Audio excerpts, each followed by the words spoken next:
কথা বলে আপনি আমাদের বাড়িতে সবসময় বসে থাকেন কেন? হ্যাঁ, আপনার কোনো কাজ নেই? এক সেকেন্ড, এটা অরণ্যকে ঝাড়া হচ্ছে। আমি তো রোহিত মোডে আছি। ও, আমি বকা খেতে যাচ্ছি না, এখন আমি বকা দেবো। বকা দেবে? কি তাহলে বলছেন আপনারা? তোকে আমি কি দোষ করেছি বলো না? বলেছিলাম আপনার বডিগার্ডের চাকরি করছি, আপনি এসেছেন এখানে পেছন পেছন চলে এসেছি, আমাকে তো নিয়ে আসেননি। যতই বাউন্সার নিয়ে আসুন আমাকেই লাগবে এই সঙ্গে।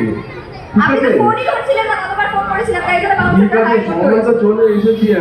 আমি জানতাম না আপনার আশার আছে। আমি তো কাজ শেষ করে ওই যে রেডিও স্টেশনে কে গাইবে ওখানে, আমি তো গিয়ে এলাম ওখান থেকে গিয়ে একদম ওই পোশাকেই বেরিয়ে এসেছি। আরে সেটা তো আসতে হতো এখানে। দেখুন, আপনাকে যখন ফোন করা হচ্ছিল আপনি ফোন করছিলেন না। এখন আমার অভিজ্ঞতা হচ্ছে আপনার জন্য রিয়েলিটি শো জিততে হচ্ছে, আমার এখানে এসে আপনার বডিগার্ডে দাঁড়িয়ে যাচ্ছে হচ্ছে পাশে।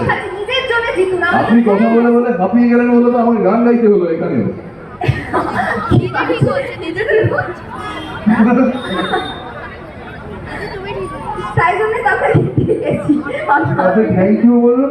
Thank you, thank you. ঠিক বলছি কিনা বলুন, আমি এসে বাঁচালাম কিনা বলুন ম্যাডাম।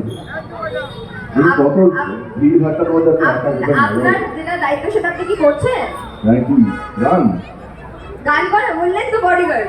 বডিগার্ডের দায়িত্ব আছে তো, কি আমি কি করবো? কেউ অকারণে মারামারি করবো নাকি আমি সবার সাথে?